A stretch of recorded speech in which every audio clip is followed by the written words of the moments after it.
berbera nasiib waxa uu yeelatay inay noqoto waddanka magaalada u horeysay ee lagu sameeyey.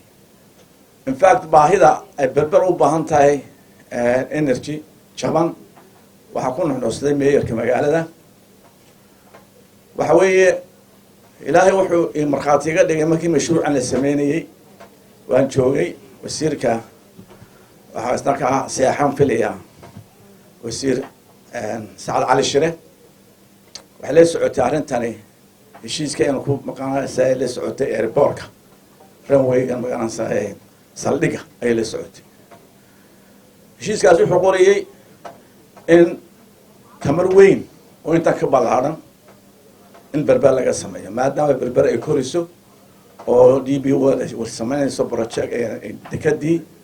oo free zone imanayso. mashruucan waxaa mashruuc la sameeyay dawladda la siiyay waxay ahayd mar haddaa dawladda la siiyay in shirkadaha private-ka ah iyo dawladdu ku shuraakoobaan bay ahayd oo triple B laga dhigaa bay ahayd ma ahayn in ganacsato gacanta laga geliyo ma ahayn. waxaan jecelahay imakana haddaa laga geliyay in regulation loo soo saara way si aan Somaliland waxay ku sharaaka Somaliland digmilasha weey wax regulation ilaaliya ma jiro private sector keeno la dhaqtarada wala baamishariga wax sharci oo ilaaliya ma jiro shacbi. waxaan jecelahay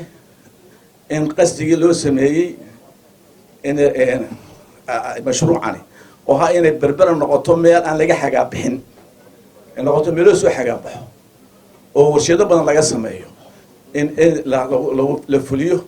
oo waxaan jecelahay in qiimaha saa wasiirku sheegay maaliyaddu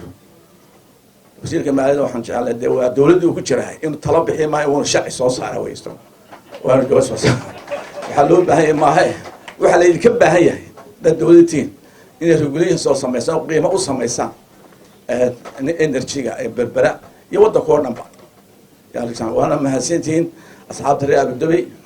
weligeed loo meena de maalinta xunta qofku ku xasuustaa ya waan xasuusna insha Allah ta'ala mid ma leeyahay de mataqaanay solar system bila battery wa half dhan wayna complete laga dhigaa mashruuca waan hameeyna maalinta habeenkina waa loo baahan yahay waqti energy-ga maalinta loo ma baahne insha Allah we will complete the rest of the project